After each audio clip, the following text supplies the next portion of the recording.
gyms are stinky and stuffy and have too much kind of crazy equipment in there that in a lot of cases it's not relevant for actual people. And I didn't really have the luxury of having that mentality for a long time because I've lived in such remote places. And so something that I really enjoy is helping people work movement and activity in their day-to-day lives. So it's that physique that you see on the front of Fat Burning Man was actually from kettlebell workouts, and I did some deadlifts too. That was during one of my experiments when I first started playing around with fasting and feasting, intermittent fasting.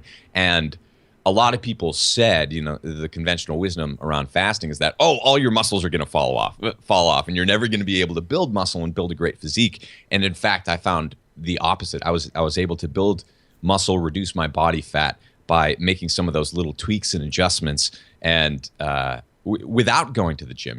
Basically just, it doesn't matter where you're lifting things that are heavy and building strength. If you're doing it with the right form, it can show up in fantastic ways.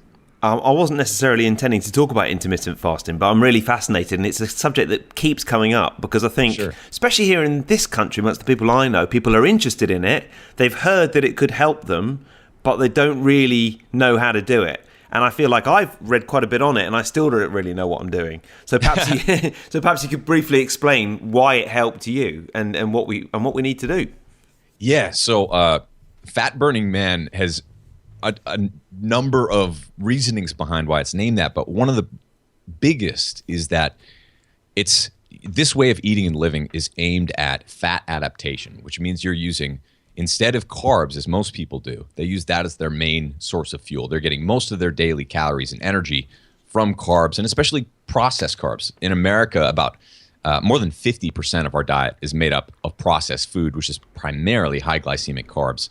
And so when you get away from that and you start, I call my approach the wild diet or wild lifestyle. And basically, it looks more like the plate from Indonesia, right? Where you have lots of veggies. That's the base of pretty much everything that you're eating.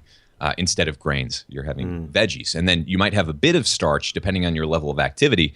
And you might have protein as well, but you're getting most of your food energy from fat. And when you do that for several weeks, your body starts to adapt, and your metabolism completely reprograms itself to be able to burn not just fat that you're eating, but also your stored body fat for energy throughout the day.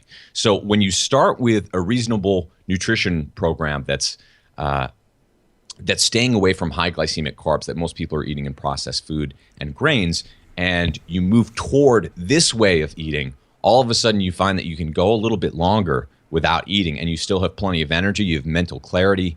And so for me, the way that shows up, when I first started experimenting with it, I just pushed breakfast a little bit later into the day. And I realized really quickly that I don't actually get hungry until I start eating in the morning. So, if I wake up and I have a big breakfast, a lot of times an hour or two later, I'll have cravings again. There are a lot of scientific reasons for that.